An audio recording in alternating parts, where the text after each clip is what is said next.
Hi friends, ఈరోజు మనం క్రోచెట్లోన basics గొలుసు ఎలా వేయాలో ఫస్ట్ నేర్చుకుందాం.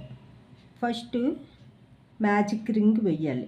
మ్యాజిక్ రింగ్ అంటే నార్మల్ నాట్, ఇలా సర్కిల్ దీని కింద పెట్టి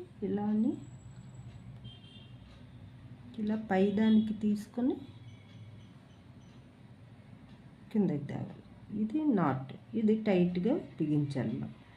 ఇప్పుడు గొలుసులు వేయడం ఎలా నేర్చుకుందాం. గొలుసులు అంటే ఇలా తెచ్చి ఇది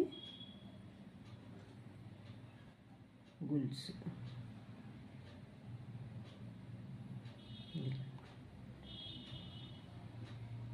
ఇలా 5 వేసాం అనుకోండి. 5 వేసి మళ్ళీ సేమ్ ఫస్ట్ దాంట్లోకి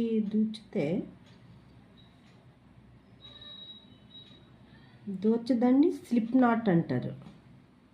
ఇలా ఫస్ట్ దానికి దూచి ఇలా తేడాన్ని, ఈ రౌండ్ సర్కిల్ని మ్యాజిక్ రింగ్ అంటాం.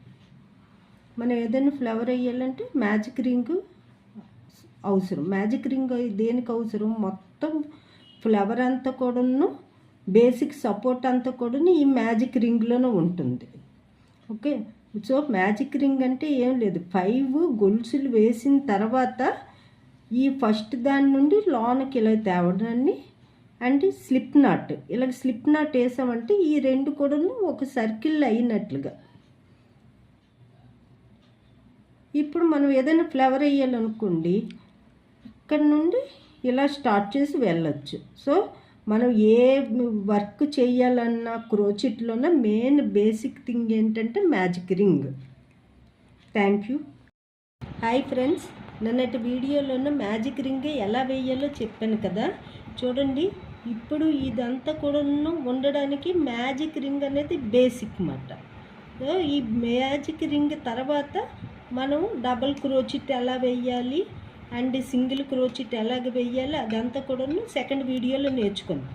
ఇక్కడ ఏంటంటే మ్యాజిక్ రింగ్ బెనిఫిట్ ఏంటంటే, మనం ఎంత క్రోచెట్ ఫ్లవర్స్ కానీ లేకపోతే క్రోచెట్ ప్రాజెక్ట్స్ కానీ చేసేటప్పుడు మ్యాజిక్ రింగ్ అనేది బేసిక్. సో మనం మ్యాజిక్ రింగ్ ఎలా వేయాలనేది ముందు కాన్సన్ట్రేట్ చేయాలి. Thank you friends.